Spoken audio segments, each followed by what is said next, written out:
I'd still want you to enlighten us and tell us how best can we avoid contracting those infections, and if at all we have them, how do we treat them? You know, some people some do self-medication. They just feel like, if at all I have this, I need this kind of drug and it will treat me. Then they come the next period and it doesn't work. So which drug works best for UTIs?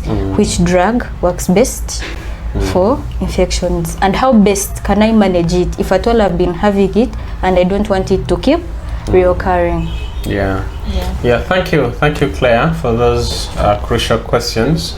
You asked about one, how best to avoid, and then two, how best to manage. You also spoke about different drugs. It's true that some of us can actually be there, you stay a long life without really contracting these infections.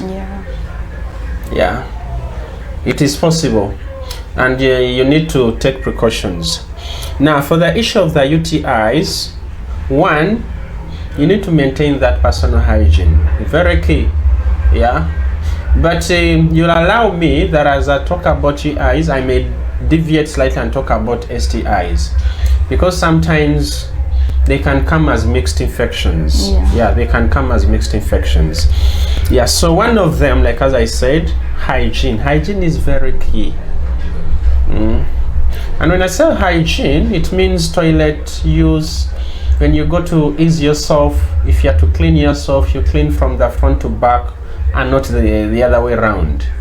Why? You're trying to prevent any possible means of transferring those microbes from the GIT to the either genital or urinary system. That's one. Two, we also advise that you need to, for example, when you use like toilets, you yourself, you may be clean, but if the surrounding is dirty, definitely someone who has been having such infection and use the same facility, given the fact that usually ladies have what you call a short urethra, when you urinate and there is that splashing, some of those microbes might splash back to your external genitalia, the vagina, and then from there they migrate to colonize the urethra.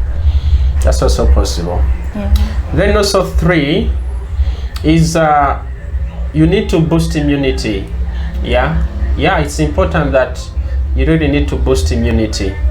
Why? There are some infections that come when the immunity is low. Then the other point is you need to ensure what you call rational use of these antibiotics.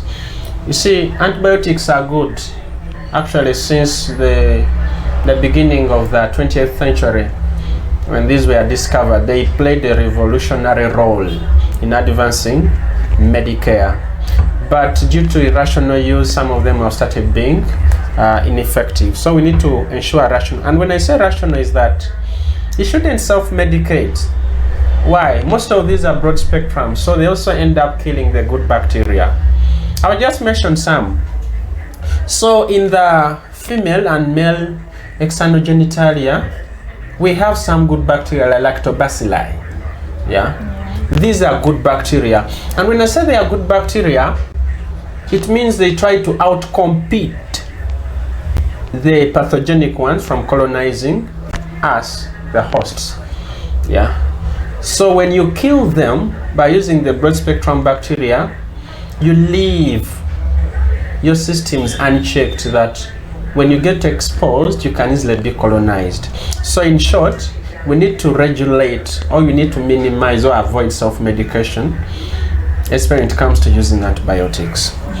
Then for the issue of the yeast infections, how you can try to avoid, of course some of them may cut across. One is that you need to have, now like for yeast infections, sometimes it's common when maybe someone's immunity is low, or when, now there are those that may be really hard to completely avoid. For example, ladies who are pregnant, they become so susceptible to yeast infections. So you may not avoid completely, because if you are really pregnant, it means you are actually at high risk but you may have to take additional precautions like hygiene, putting on dry panties. Yeah, not wet, at least they should be dry.